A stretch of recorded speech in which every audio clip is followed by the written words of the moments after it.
So, what if I told you there really is one secret to fixing all your emotional wellness problems? Would you believe me? I mean, I get it if you're a little dubious about this, but it really does all come down to one single issue. And if you want to learn about that today, then keep listening. Welcome.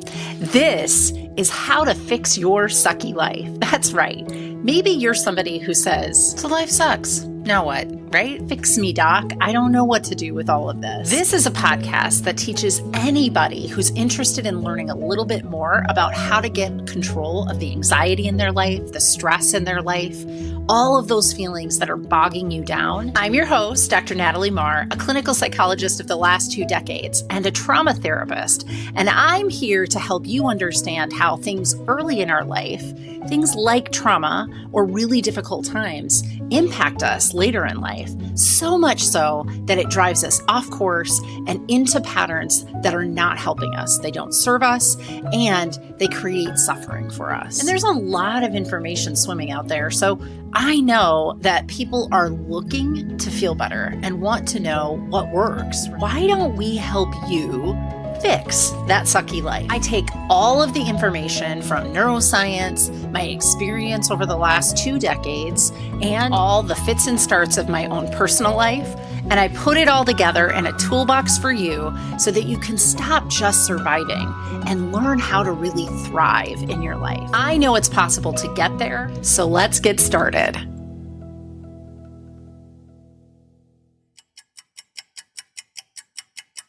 I'm interrupting this podcast just to thank you for listening. I really enjoy doing this, and it is my passion to make sure that people understand more about mental health and how to create emotional wellness in their life. So please like and follow me wherever you find your podcasts. And I would strongly encourage you to share an episode or two with someone close to you that you know could use this information. And if you want to learn a little bit more about what services I provide and you're in the state of Minnesota, or you're looking for consultation or coaching, which I can do outside of Minnesota, head on over to nataliemarrcounseling.com. And there you'll be able to see all the services that I provide and maybe pick up a blog or find another podcast that you want to listen to. Thank you and keep listening. So how's that for reeling you in? I bet there are a few of you on the podcast with me today that are like, I don't think so, but I'm going to listen. I'm going to listen to this one so that I can prove you wrong, Dr. Natalie. Fine. Come one, come all. I don't care what brought you here for the podcast today, but I really do hope you listen to this powerful message. So there really is a self-cure for pretty much any emotional wellness issue. Now, I name it as emotional wellness because there are certain mental illnesses that are very neurologically based, and this is not going to fix all of those. Things like ADHD, autism spectrum disorder, schizophrenias and psychoses sometimes won't get fixed by this one thing. And certainly this one thing is not a quick fix and not an easy fix. While there are some simple principles here, there is a lot of effort and ongoing continual effort that would have to be put into place for this to be the cure-all. So it's kind of like what I'm going to tell you today. It's kind of like when you go into your doctor and they're like, all this host of illnesses that you have over here, diabetes, heart, blood pressure problems, autoimmune disorders, they can kind of come down to just one issue or one solution rather. They can kind of come down to just one solution for you. And it's usually related to nutrition and exercise. It's lifestyle, right? They can kind of take all of those ailments and then say, hey, if you make these major shifts in your lifestyle, well, that's going to change everything. Similarly, if you are suffering, if your emotions are up and down, there is kind of this one thing that I can teach you how to do and that you can put into practice that will cure just about all of your emotional wellness issues. And that is self-love. Now, I know as I even utter this, you're like, I can feel the eyes rolling out there. I can feel them. I know they're there. I know that you're maybe not on this with me, but let me talk a little bit about this. And first, I'm going to talk about relationships, and then I'm going to come back to this idea of self-love. And the reason I'm going to talk about relationships first is I really think that we're relational beings. And so to some extent, this is how our mind is wired, is to be in relationship with things. But there is one person on earth that we weren't really well taught how to have a relationship with, not in Western culture, not in American culture for sure. And that is the relationship to yourself. So we're going to start by talking about why we're wired for relationship. If you've listened to any of my podcasts, you've heard me talk a little bit about attachment theory. It's this huge umbrella of research and hypotheses and theories that different psychologists prior to me have come up with, all kind of helping us understand that when an infant is born, there is this whole network of neurology that starts to develop as that infant relates to the caregivers around it. Now, usually this was traditionally mothers, and a lot of the early studies in the 60s were surrounded around little babies and their moms, right? Because that was kind of the gist of what you would see as the primary caregiver back in the 60s. Now that has evolved and changed and isn't as predominant as it was, although, moms still are a primary caretaker and often the ones that we think of when we think of attachment and being raised. Certainly females in the species are the ones that carry and deliver those babies that come into the world, all the humans that come into the world. So it makes a little sense that some of this attachment wiring starts to happen in utero, and it does. Harder to study, harder to look at, but in the attachment research that we've looked at post babies coming out, what we know to be true is that a lot of the neurology is being built as babies kind of see in the environment this other figure and internalize a map based on the interactions with that person. So this primary caregiver is an essential part of their growth and development, period, end of sentence. It's not just around being in a relationship, it's the relationship that is making this occur. The relationship is kind of the superhighway, if you will, that facilitates growth in many ways. Now, what's on that superhighway, right? Like if you go out on the regular superhighways or roads in our lives, like there's cars and there's trucks and there's lots of things, but like what is this? What is the highway made up of? Not what's driving on it necessarily, but what is it made up of? Well, outside it's pavement, it's cement, it's asphalt, right? In relationships, it's oxytocin. That's the neurobiological underpinning. Connection and feeling good and feeling connected is all driven by this neurochemical called oxytocin. Now, if I was going to boil that down to a definition that would make sense to you, people who haven't learned about neurobiology, I would say it's love.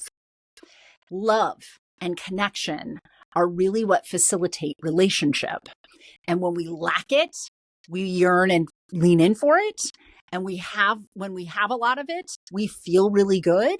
And anytime that something threatens that, we don't feel so great and we want to ward against that thing that's threatening it. Can we all agree on that? So it's kind of that love connection, super duper important. That's the pavement. That's the cement. That's what this is all based on. When we have a lot of it, we're great. We do great. But hey, life is life. And so sometimes there's going to be disconnection, right? In fact, Dr. Brene Brown would tell you that we kind of define connection with other people by our disconnections from other people. I'll put one of her TED Talks in the link so that you can watch a little bit from her as one of the experts in shame resiliency. And of course, connection is a big piece of how shame works, right? Because can't shame someone if we don't have a connection to them. Can't internally shame ourselves if we don't have a connection to ourselves in some capacity. So going back to love is this, chemical underneath it is called oxytocin. And that's really what we're getting at. We build relationships by connecting with one another. There's a lot of oxytocin when we connect, but we also build more strong connections when that stuff breaks and we fill it back up.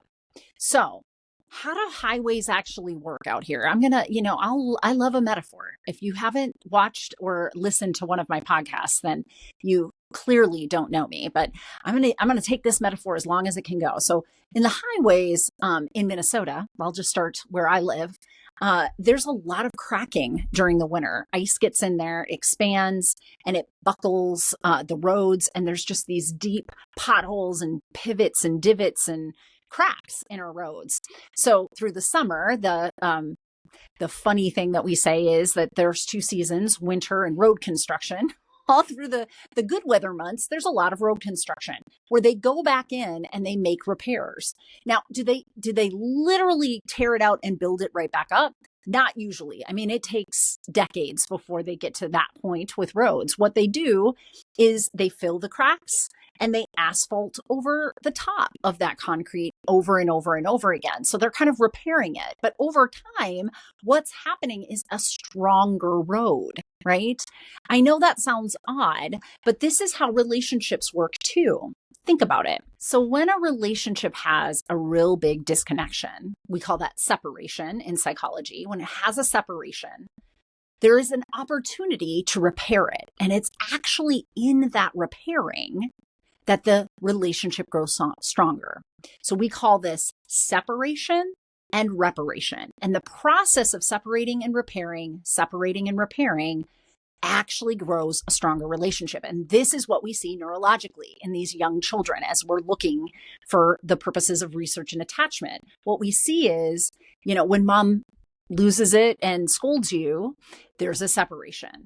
When mom, gives you a big hug and says, I love you, but I don't like that behavior, so we're going to have to change that. There is a reconnection and the bond between mom and child grows stronger. Caregiver and child grows stronger. Over and over and over. That is what the research plays out. And those neurological pathways, if we were doing little PET scans on those heads, get bigger and they light up brighter in the brain, because what that's telling us is there's more activity there. When there's been a separation and a reparation, it gets stronger. There's more activity there and it's getting to be a more well-trodden path over time. Now, earlier podcasts, if you want to go back to when I've talked about this, I go down a trail of, between 0 and 7, there's a lot of growth happening, 7 to like 12-ish. Still a lot of growth happening, but it's a little different, so on and so forth. And what I am referring to there is like there's different opportunities for separation, reparation to create different things in our attachment style. But truth be told, what all I'm talking about today is that it is in the relationship itself that the growth and repair is the strong point, right? It is what actually makes this relationship more valuable. If never tested, a relationship isn't as strongly connected as when it's tested, broken, repaired. Tested, broken, repaired. So first of all, let's have some grace for ourselves that we stay in relationships as long as we do, because we know this at a neurobiological level. We do stick with people even when they harm us, right? We do stick with people even if over time there is a lot of those separations. Now, a lot of us have some unhealthy patterns in that respect. That's not what today's podcast is about, but a lot of us have some unhealthy patterns. And I would be remiss if I didn't name that, because, if what you learned in childhood is it's okay to put up with a lot of that disrepair in relationships, what happens is you kind of get addicted to the chaos of the disconnection, the separation. And I do say addictive because it's almost like a gambler's addiction. You don't get repaired enough, right? So it's kind of like this slot machine. You're, pulling separation, not getting money. And then boom, you get the jackpot. They come back, they connect to you. And there is a trauma bonding that happens with that pattern. Not today's podcast, but I would be remiss if I don't name that. What we know, though, to be true in the research is that over time, that really is kind of the foundation of really strong relationships, is the separation, reparation. Even in healthy relationships, like that is the foundation of them growing stronger over time. And why that's important is that I think socially we are given a lot of cues and a lot of training on how to do that. Now, some of us bad patterns, right? Unhealthy patterns, not talking necessarily about that. But those of us, even in healthy relationships, learn how to kind of check in with ourselves and know what we need in relationships, see that there was a separation, lean in, get closer, repair that in our relationships and build them stronger. Incidentally, there is a Japanese art of taking porcelain pottery of any kind, I guess, and when it's broken, putting it back together with gold and making, therefore, that pot or pottery more valuable, right? You add gold, everything gets a little bit more valuable. It looks different. It isn't the same relationship, or it isn't the same pot, rather, that it was before, but it's stronger, right? Because it's gold that's holding it together and it's more valuable. And that's kind of this idea of the healthy relationship where it's separating and repairing. So when we go back to little babies, separation is like I set the baby down and they cry because they're uncomfortable and in a wet diaper. And I go away and I don't read those cues correctly, but then eventually I come back around and realize, oh, this child needs my attention, and I get, change the diaper, get the right thing, or feed them, or whatever it is that their need is, and there's reparation. It doesn't have to be like, huge, big blow up fights when I'm talking about disconnection or separation. These can be micro occurrences. So it could just be something like you were seeking a little validation or affirmation from your partner, like saying, I love you, but you're really saying it because right now you would like to hear back, I love you, and they miss it. They're like, thanks, and they walk out of the room. That's a little separation, right? But when we reconnect later in the day and I am affirmed by my partner, well, then, I know that this is a solid relationship and it builds and it grows and it gets stronger and more valuable over time. So in that scenario, in that environment, let's take this idea of separation, reparation, and now let's apply it to this concept that I've told you can solve all of your emotional wellness problems, which is self-love. Now, first of all, you have to assume that you have a relationship with yourself to love yourself, right? Love is the highway. We're going back to that metaphor. And if you're not seeing yourself as a person to be in relationship with or to or for, then you already are losing a lot of the oxytocin benefits of the separation reparation process because you're not relating to yourself. Now, of course, our own neurobiology wants to wire things this way. It wants to be in relationship with things. So even with things that are objects in our life, we start to personify them, like we'll name our cars, right? Or we'll, get really connected with our furry pets, which is another form of oxytocin and love that's happening there. We want to be in relationship with things. So kind of inevitably, we do start to relate to ourselves. But here's where neurobiology isn't doing us any favors, okay? Our five senses are outward in the sensory organs. They're outward. So we're seeing and hearing and smelling and tasting and touching things outside the body, not necessarily inside the body. There is interoception, which in my field is this idea of having a better self-awareness or internal awareness of your body state on the inside, right? This would be how we would check in with what are our feelings? What do we want here? What's going on here? But not a lot of us are culturated to make that a skill set that we use very well. Like self-awareness is not something that's big in Western culture. In fact, competition and, getting ahead and picking yourself up by your bootstraps and things of this nature, which are all kind of externally defined by what you're seeing on the outside. Those are the primary tenets in our culture. So we're not actually getting a lot of information unless your family, for some reason, does have some sort of introspection practice that they're teaching you. We don't get taught very well how to have interoception. That is a problem. But we do still relate to ourselves in some way. And here is another place our neurobiology is not showing up for us. So back on the savannah, if there was this beautiful tree in the middle of this desertous place, like an oasis that had fruit on it, we needed to be more scared of the lion that was laying underneath that tree than we were attracted to the fruit that was growing on that tree. AKA, we didn't want to be putting ourselves in situations that clearly would end in death. right? So our power towards seeing things from there's a problem, let me solve a problem is more powerful than this is something I want, this is something I'd enjoy, let me go seek that. So in our relationship with ourselves, what kind of defaults is this self-critical inner voice. We have a relationship to ourselves in seeing ourselves as a problem when something that we're doing in our world isn't lining up with our internal values, external values, what we want to get for an outcome, whatever.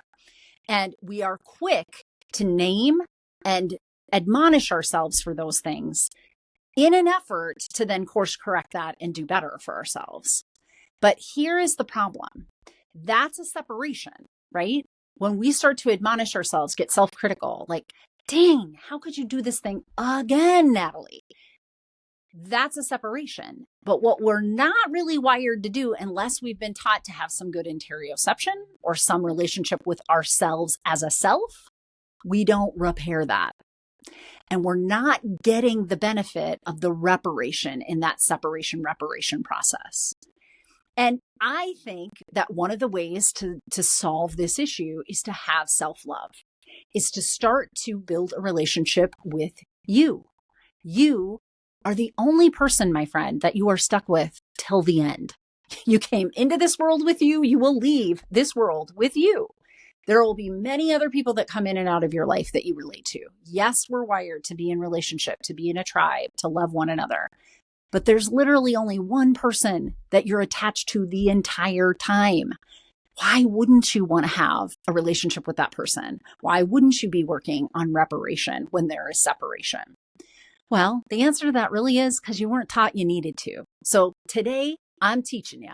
And this is why self-love is such an important factor in ameliorating all of the suffering that we experience in usual emotional wellness ruptures. Things like anxiety, things like depression. Those are symptom sequelae or groups of symptoms that come about when there's a lot of separation, but not a lot of reparation with ourselves. Let me give you an example. Let's say, for the sake of an example, you're a procrastinator. And as a procrastinator, you have gotten caught more times than you wish that you had in this predicament of last minute trying to slam everything in. But what happens is that then you're putting out a product in whatever situation you're in. Let's say you're at work, and you have some report due at work and you just aren't doing as good a job when you cram it in just the night before than if you had really taken time, a little bit across time for the weeks ahead of that when the report was due. So you have this habit of doing that procrastination thing and you beat yourself up on the other side when it's not as good a work product as you would have liked it to be, right? And you've had this pattern for some time. You admonish yourself over and over for having this procrastination habit. You're bringing out the whip, hoping if I whip myself hard enough, I won't do it the next time. Did that work for you? No, probably not. In this example, a lot of people stay procrastinators for a very long time. Yeah, they want to get away from that lion, right? But getting away from the lion, they engage in avoidance behavior. And avoidance behavior, my friends, is a version of procrastination to push away from something, right?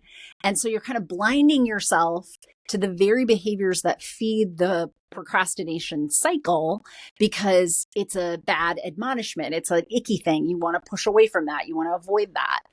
Unfortunately, it actually feeds the very thing that's happening. So when somebody comes into my office and procrastination is a big piece of why they are so depressed and hard on themselves all the time, then we'll kind of pull apart. Well, you're doing the separation part. You're admonishing yourself and in pursuit of the right thing to get yourself to stop procrastinating. But did you come back and repair with yourself? Did you say, but I love you, man, and I understand that it's hard to stay on top of things when you've had a pattern like this for how many years of your life? Are you showing up with some self-compassion, some self-love? Are you telling yourself a different story that is, it's the behavior of procrastination I don't like? I got you. Like I'm with you till the dying end. So I got you, right?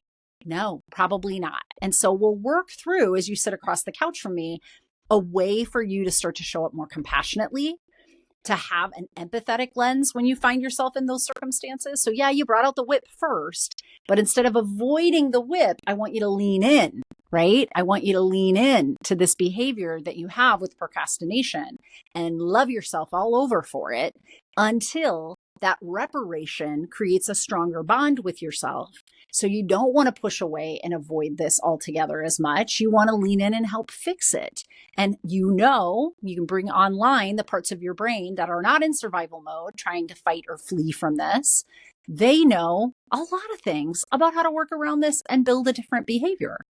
Now, all of that, the premise of it seems simplistic, right? Self-love will solve this. I want to assure you, this is effortful. This will take some elbow grease, some work from you. And I want you to put in that work. I want you to start to notice wherever these patterns are that you're not so happy about, that there might be separation where you're admonishing yourself and being very self-critical, but there isn't reparation. You're not coming back around with some self-compassion, with some self-love, repairing that relationship, and thereby using science to strengthen and make more valuable that relationship. And if that relationship gets stronger and more valuable, then you're going to want to show up for that person. But that person is you. It's you, my friend. And I'm so happy when people start to get this and start to put it into practice, because putting it into practice is an experiential level that I can't on a podcast describe for you. It would be like you start to experience yourself showing up for yourself, and it's just a feeling like no other. And it's like us trying to describe on air here what a hug is. I can name, like, you put your arms around people and you pull them closer and you embrace, and the intensity of that hug might mean something. And we can talk all about it. We can talk about the mechanics of a hug all day long, but it never will be the same as you experiencing a hug. Right? When somebody hugs you, there's just not enough words to explain how wonderful that can feel. And the same is true of this separation reparation, building a relationship with yourself, creating self-love, creating opportunity to use compassion and empathy when you've been self-critical to repair the relationship back with yourself and build a stronger relationship that is more valuable with yourself. I just can't give you that sensation on a podcast, but I do encourage you to try and employ some of what we talked about here today, because because I know that it works, and I know that it can be a game changer, and it can make a lot of the emotional wellness struggles and suffering that we're in dissipate over time. So I hope that you put this into practice.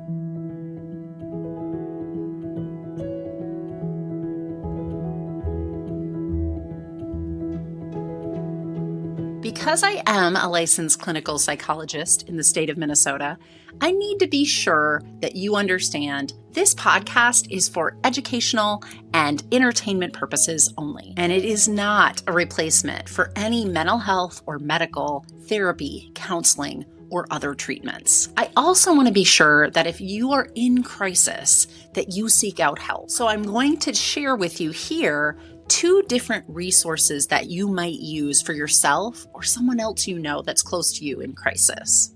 The first is the National Suicide Prevention Lifeline. You can find them at suicidepreventionlifeline.org online, or pick up the phone and dial 988. And you can talk to somebody right away if you're in crisis. Now, if you're somebody who doesn't like to pick up the phone to talk to somebody directly, there is also a crisis text line. You can find them at crisistextline.org online, or you can text HOME to 741-741, and you'll reach somebody right away to help you in crisis. Thank you so much for listening to the podcast, and I strongly encourage that you like and follow us wherever you find your podcasts. Share us if you like an episode and think somebody could use that information, and certainly leave a review if you feel like there's something that really resonated for you.